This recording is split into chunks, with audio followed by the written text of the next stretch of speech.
सेठ जी का मानसिक उपचार सद्विचारों से। एक दिन हम गायत्री तपोभूमि में थे। गुरुदेव सुबह ही अखंड ज्योति से आ गए। थोड़ी देर बाद एक सेठ को लेकर उसके परिवार के लोग गुरुदेव के पास आए। सेठ जी की आंखें लाल थी और उनकी शक्ल पागलों जैसी थी। वे आगरा के रहने वाले थे। परिवार वालों ने कहा, गुरुदेव, हमने सुना है कि आप गायत्री के भक्त हैं और आप जिसको भी आशीर्वाद दे देते हैं उसको फलित होता है। ये सेठ जी हमारे पिताजी हैं। इनको एक हफ्ते से नींद नहीं आई है और भोजन पानी सब छोड़ रखा है, पागलों जैसे हो गए हैं। आप आशीर्वाद दे दें ताकि ये ठीक हो जाएं। गुरुदेव सेठ जी को वहाँ एक कमरा था, उसमें ले गए। हम भी उनके साथ चले गए। वहाँ आकर गुरुदेव बैठ गए और पास में सेठ जी को बिठाया। वहाँ हम भी पास में जाकर खड़े हो गए। गुरुदेव ने सेठ जी से कहा, बेटा, तुमको क्या तकलीफ है? बतला, मैं तेरा दुख दूर कर दूंगा। परंतु सेठ जी बोले ही नहीं, चुप बैठे रहे। गुरुदेव उनको बार बार पुचकारते रहे, बेटा मुझे बता, मैं तेरा सारा कष्ट दूर कर दूंगा। परंतु सेठ जी बोले ही नहीं। करीब आधे घंटे गुरुदेव उनको पुचकारते रहे और यही कहते रहे, बतला बेटा, तुझे क्या कष्ट है? मुसीबत में मैं कुछ उपाय बताऊंगा। आधे घंटे बाद सेठ जी ने कहा, गुरुदेव, मैं बड़ी मुसीबत में फंस गया हूँ। गुरुदेव ने कहा, मुझे बतला बेटा, क्या मुसीबत है? मैं उसका उपाय बतला दूंगा। सेठ जी ने कहा, गुरुदेव, हमारे यहाँ एक मुनीम था, उसको हमने निकाल दिया। उस मुनीम ने पुलिस में हमारे खिलाफ शिकायत की है और पुलिस हमारे सारे बही खाते ले गई है। सेठ जी ने कहा, गुरुदेव, हमें 10 लाख रुपए जुर्माना हो सकता है। गुरुदेव ने कहा, बेटा, यह सुनकर तेरा क्या, मेरा भी दिमाग चक्कर खा रहा है। इससे तो तुम्हारा दिमाग खराब होना ही चाहिए था। गुरुदेव ने कहा, चल बेटा, अखंड ज्योति संस्थान चले। और सेठ जी को गुरुदेव अपने साथ ले गए। उसके परिवार के लोग हमारे पास तपोभूमि में ही थे। शाम को भी गुरुदेव तपोभूमि आते थे। शाम को करीब 4-5 बजे गुरुदेव तपोभूमि आए, परंतु उनके साथ सेठ जी नहीं थे। उनके घर वालों ने हमसे पूछा, गुरुदेव, हमारे पिताजी को साथ नहीं लाए हैं, कहाँ छोड़कर आ गए? बेचारे बड़ी चिंता में थे। हमसे कई बार जब उन्होंने कहा, तब हमने गुरुदेव से पूछा, गुरुदेव, सेठ जी कहाँ हैं? उनके घर वाले पूछ रहे हैं, बड़े परेशान हैं। गुरुदेव ने कहा, बेटा, वह एक हफ्ते से सोए नहीं थे, वे सो रहे हैं, उनको सोता छोड़कर आए हैं। हमने उनके घर वालों को बतला दिया। गुरुदेव शाम को अखंड ज्योति चले गए। उनके परिवार वाले हमारे पास तपोभूमि में ही ठहरे। सुबह गुरुदेव तथा सेठ जी अखंड ज्योति से वापस आए। तपोभूमि में घुसते ही सेठ जी व गुरुदेव बड़े जोर से हंस रहे थे। हम तथा उनके परिवार वाले देख रहे थे। हम सोच रहे थे कि कल तक जिस व्यक्ति को नींद, हंसी कुछ भी नहीं आ रही थी, वह आज कितना प्रसन्न है। गुरुदेव ने इसे किस प्रकार ठीक कर दिया। थोड़ी देर यहाँ पर ठहरने के बाद सेठ जी अपने परिवार वालों के साथ आगरा चले गए। हम जब गुरुदेव अकेले बैठे थे, उनके पास बैठ गए और कहा, गुरुदेव, आपने सेठ जी को आशीर्वाद देकर 10 लाख का फ़ायदा करा दिया है, तभी सेठ जी इतने प्रसन्न थे। हमको उस समय तपोभूमि में पैसे की ज़रूरत थी। हमने गुरुदेव से कहा, गुरुदेव, हमको भी आशीर्वाद दें, क्योंकि तपोभूमि में बहुत से कार्य धन के अभाव में अधूरे पड़े हैं। गुरुदेव हंस गए और कहा, बेटा, हमने उसको कुछ भी नहीं दिया है, इसके दिमाग का स्क्रू ढीला हो गया, हमने उसको ठीक कर दिया है। गुरुदेव ने कहा, बेटा, तो हमारे पास कमरे में बैठा था, वहाँ तूने सारी बातें सुनी ही हैं। हमने कहा, हाँ गुरुदेव, 10 लाख रुपया तक बात हमने सुनी है। गुरुदेव ने कहा, हम उसको अपने साथ अखंड ज्योति ले गए। वहाँ पर हमने उसको अपने पास बिठा लिया। हमने एक कागज़ और पेन अपने हाथ में ले लिया। हमने उससे पूछा, आपके कितने बच्चे हैं, कितनी बहुएं हैं, कितने नाती नातिन हैं, क्या क्या काम करते हैं? सेठ जी हमको बतलाते रहे। हमारे 4 लड़के हैं, सब अपने अपनी दुकानें संभालते हैं, सबका व्यापार अच्छा चलता है। परिवार में सभी सुखी हैं। हमने कहा, मकान कितने हैं, दुकान कितनी है, उनकी कीमत क्या है, जेवर कितना है, बैंक बैलेंस कितना है, उनकी कीमत क्या है। सारी बातें पूछते गए। सेठ जी उसका उत्तर देते गए।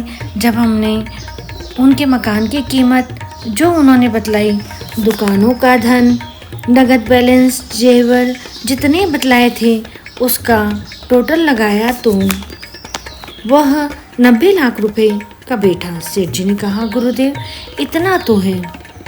हमने कहा, बेटा इसमें से मान लो 10 लाख रुपया जुर्माना हो भी गया तब 80 लाख रुपया बचता है। गुरुदेव ने कहा, बेटा 80 लाख से तो सारा काम बन जाएगा।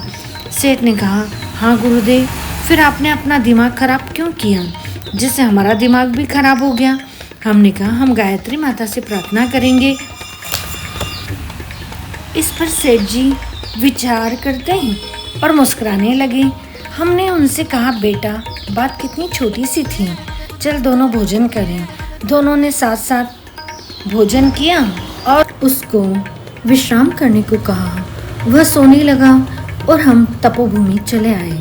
बस हमने उसका विचार करने का तरीका बदल दिया और उसका सारा कष्ट दूर हो गया और यहाँ से प्रसन्न होकर आगरा चला गया।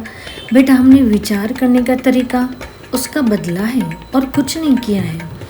कुछ समय बाद सेठ जी मथुरा तपोभूमि आए। उस समय गुरुदेव तपोभूमि में ही थे और सेठ जी बहुत ही प्रसन्न थे। गुरुदेव के चरण स्पर्श किए। गुरुदेव ने कहा, बता बेटे तेरे मुकदमे का क्या हुआ। सेठ जी ने कहा, गुरुदेव यहाँ से हमारे विचार आपने सही कर दिए थे। हम आगरा पहुँचे, वहाँ पर पुलिस वालों से मिले और गुरुदेव पुलिस वालों को कुछ पैसा देना भी पड़ा। हमारा सारा काम हो गया। 2 नंबर के कागजात भी हमारे वापस कर दिए और मुकदमा खारिज हो गया। फिर हमने अपना व्यापार करना शुरू कर दिया और गुरुदेव इस वर्ष हमको 2 लाख रुपए का नफा हुआ है। हम गायत्री माता को कुछ जेवर तथा मंदिर के ऊपर सोने का कलश चढ़ाएंगे। कलश मंदिर पर लगाया। गायत्री माता को जो सामान था वह पहनवाया। यह देखकर हमने सोचा, विचारों के अंदर बड़ी शक्ति होती है। विचार आदमी को गिरा सकते हैं और विचार ही आदमी को उठा सकते हैं।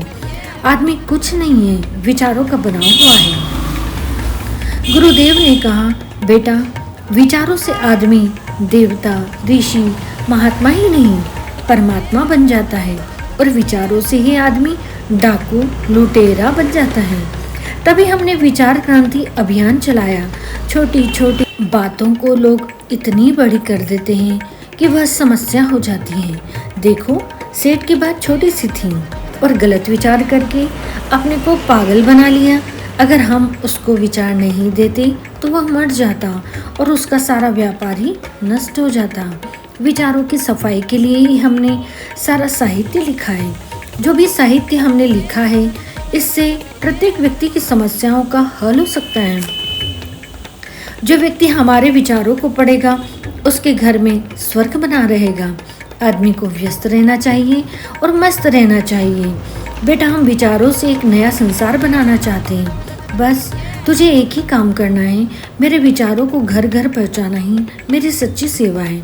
तुझे देखना नहीं पड़ना है। जो दिखावे में पड़ता है उसमें समझदारी नहीं है, वह अपने अहंकार की पूर्ति मात्र करता है।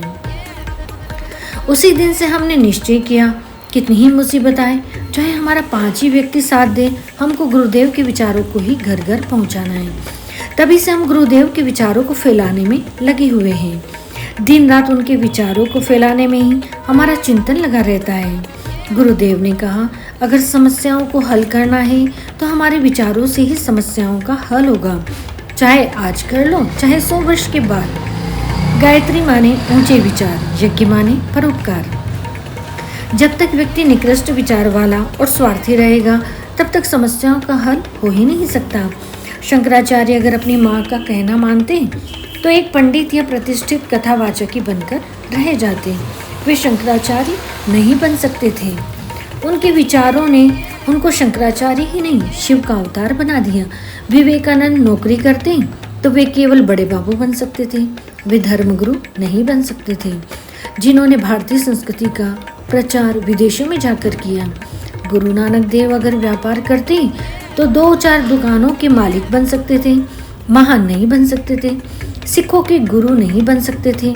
गांधी वकालत करते तब 2-4 लाख रुपया ही कमा सकते थे, परंतु महात्मा गांधी नहीं बन सकते थे। बेटा, विचारों के अंदर बड़ी शक्ति है। जो भी मेरे विचारों को पढ़ेगा उसको लाभ अवश्य होगा। जो कोरा पूजा पाठ, भोग, फुलमाला, यज्ञ आदि तक ही सीमित रह जाता है वो हमेशा खाली हाथ ही रहेगा। मैं चाहता हूँ कि मेरे बच्चे यज्ञ तक ही सीमित न रहें, वे यज्ञ जीवन जिए। जो थोड़ा भी समय मेरे विचारों को फैलाने में लगाएगा उसको मेरा आशीर्वाद अवश्य मिलेगा। मैं तथा वंदनीय माता जी हमेशा तेरे साथ रहेंगे। तू निर्भय होकर मेरे कार्य में लगा रहा। जिस सेठ जी का दुख दूर हो गया और देख उसको कितना लाभ मिला, इसी प्रकार सबको मिलेगा।